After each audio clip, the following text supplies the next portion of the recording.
1992ರಲ್ಲಿ ಬಂದ ತರ್ಲೆ ನನ್ ಮಗ ಸಿನಿಮಾದ ಡೈರೆಕ್ಟರ್ ಮತ್ತು ಹೀರೋ ಕ್ಲಾಪ್ ಮಾಡಿದ್ದು ವಿಶೇಷವಾಗಿತ್ತು.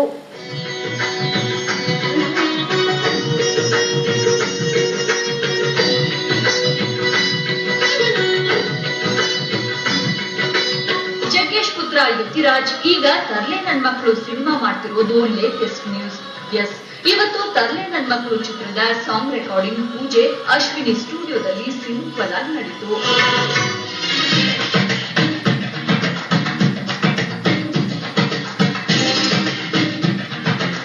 ಈ ಹಿಂದೆ ಜೋಗಿ ಪ್ರೇಮ್ ಜೊತೆ ಸಹ ನಿರ್ದೇಶಕನಾಗಿ ಕೆಲಸ ಮಾಡಿರೋ ರಾಕೇಶ್ ತರ್ಲೆ ನನ್ ಮಕ್ಕಳು ಚಿತ್ರಕ್ಕೆ ಆಕ್ಷನ್ ಕಟ್ ಮಾಡಿದ್ದಾರೆ.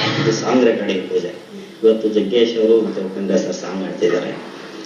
ಪೋಸ್ಟರ್ ಆಗಲಿ ನಾನು ಇಡೀ ಸಿನಿಮಾನು ವಿಭಿನ್ನವಾಗಿರುತ್ತೆ. ತರ್ಲೆ ನನ್ನ ಮಗು ತರ್ಲೆ ನನ್ನ ಮಕ್ಕಳಿಗೂ ಯಾವುದೇ ರೀತಿ ಸಂಬಂಧ ಇಲ್ಲ. ಬಟ್ ಅದು 1992ನಲ್ಲಿ ಒಂದು ಕಾಮಿಡಿ ಒಂದು ಟ್ರೆಂಡ್ನ ಕ್ರಿಯೇಟ್ ಆಗಿದ್ದು. 2013ನಲ್ಲಿ ತರ್ಲೆ ನನ್ನ ಮಕ್ಕಳು ಒಂದು ಟ್ರೆಂಡ್ನ ಕ್ರಿಯೇಟ್ ಮಾಡುತ್ತೆ. ನಾನು ಯಾವುದೇ ರೀತಿ ಹಳೆ ಪ್ಯಾಟರ್ನ್ ಇಟ್ಕೊಂಡು ನಾನು ಯೂಸ್ ಮಾಡ್ತಿಲ್ಲ. ಸಮಥಿಂಗ್ ಎಲ್ಲ ಡಿಫ್ರೆಂಟ್ ಆಗಿ ಮಾಡ್ತಿದ್ದೆ. ಫಿಲಮಲ್ಲಿ ಬೇಸಿಕ್ಲಿ ಸಖತ್ ತರ್ಲೆಗಳು ಅಂದ್ರೆ ಈ ಫಿಲಮ್ ಅಲ್ಲಿ ಯಾರಿಗೂ ಮೆಸೇಜ್ ಕೊಡೋದು, ಮಾರಲ್ ಕೊಡೋದು, ಪ್ಯಾಥೋಫಿಲ್ ಏನೂ ಇರಲ್ಲ. It is just complete entertainer.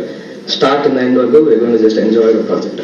ವಿಶೇಷ ಅಂದ್ರೆ ತರ್ಲೆ ನನ್ ಮಗ ಚಿತ್ರದ ಮೂಲಕ ದಾಖಲೆ ಬರೆದಿದ್ದ ನವರಸ ನಾಯಕ ಜಗ್ಗೇಶ್ ಮತ್ತು real star Upendra song recording ಪೂಜೆಗೆ ಆಗಮಿಸಿ ಚಿತ್ರತಂಡಕ್ಕೆ ವಿಶ್ ಮಾಡೋದ್ರ ಜೊತೆಗೆ ತರ್ಲೆ ನನ್ ಮಗ ಚಿತ್ರದ ಬಗ್ಗೆ ಮಾತನಾಡಿದ್ರು. ಜೊತೆಗೆ ಈ ಚಿತ್ರದಲ್ಲಿ ಇಬ್ಬರು ಸೇರಿ ಟೈಟಲ್ ಟ್ರ್ಯಾಕ್ ಹಾಡ್ತಿರೋದು ವಿಶೇಷ. ಆಟೋ ಗ್ಯಾಪಲ್ ಲಾರಿ ಬಿಟ್ವೀನ್ ಲಾರಿ ಗ್ಯಾಪಲ್ ರೈಲ್ವೆ ಬಿಟ್ವೀನ್ ನೋಡಿ ನಮ್ಮ ತರ್ಲೆಗಳು. ಸೈಕಲ್ ಗ್ಯಾಪಲ್ ಆಟೋ ಬಿಟ್ವಿ ಆಟೋ ಗ್ಯಾಪಲ್ ಲಾರಿ ಬಿಟ್ವಿ ಲಾರಿ ಗ್ಯಾಪಲ್ ರೈಲ್ವೆ ಬಿಟ್ವಿ ನೋಡಿ ನಮ್ಮ ತರ್ಲೆಗಳು ತರ್ಲೆಗಳು. ನಮ್ಮೊಂದು ಕರೆಗೆ ಹೋಗ್ಬಿಟ್ಟು ಬಂದು ನನ್ನ ಮಗನ ಹರಿಸಿದ್ದಾರೆ. ನಾನು ಅವರಲ್ಲಿ ವಿನಂತಿ ಮಾಡ್ತೀನಿ, ನನಗೆ ಅವತ್ತು ಹೆಂಗೆ ನೀವು ಬ್ಲಸ್ ಮಾಡಿದ್ರಿ ಹಂಗೆ ನನ್ನ ಇವತ್ತು ಬ್ಲಸ್ ಮಾಡಿ ಅವತ್ತಿನ ತರಲೆ ನನ್ನ ಮಗ, ಇವತ್ತಿನ ತರಲೆ ನನ್ನ ಮಕ್ಕಳು ಅದೇ ಹೆಸರನ್ನ ಪಡೀಲಿ ಅಂತ.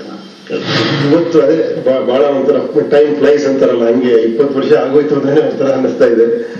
ಇವತ್ತು ಅವ್ರ ಮಗ ಅದೇ ಟೈಟ್ಲ್ ಇಟ್ಕೊಂಡು ತರಲೆ ಮಕ್ಕಳು ಅಂತ ಪಿಕ್ಚರ್ ಮಾಡ್ತಿರೋದಕ್ಕೆ ಅದಕ್ಕೂ ನನ್ನ ಕರೆದಿರೋದು ನಿಜವಾಗ್ಲೂ ತುಂಬಾ ಹೆಮ್ಮೆ ಅನ್ಸುತ್ತೆ, ತುಂಬಾ ಖುಷಿ ಅನ್ಸುತ್ತೆ. ಜಗ್ಗೇಶ್ ಅವರು ಇನ್ನೂ ನಮ್ಮನ್ನ ಅದೇ ಒಂದು ಸ್ಥಾನದಲ್ಲಿ ಇಟ್ಟು ಪ್ರೀತಿಸ್ತಾ ಇದ್ದಾರೆ ಅಂದ್ರೆ ತುಂಬಾ ಖುಷಿ ಅನಿಸ್ತಾ ಇದೆ.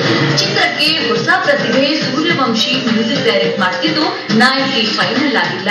ಚಿತ್ರದ ಪೂರ್ತಿ ಚಿತ್ರೀಕರಣ ಬೆಂಗಳೂರಿನಲ್ಲಿ ನಡೆಯಲಿದೆ.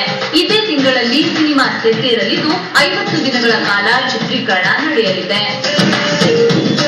Archana Sharma, entertainment bureau, public TV.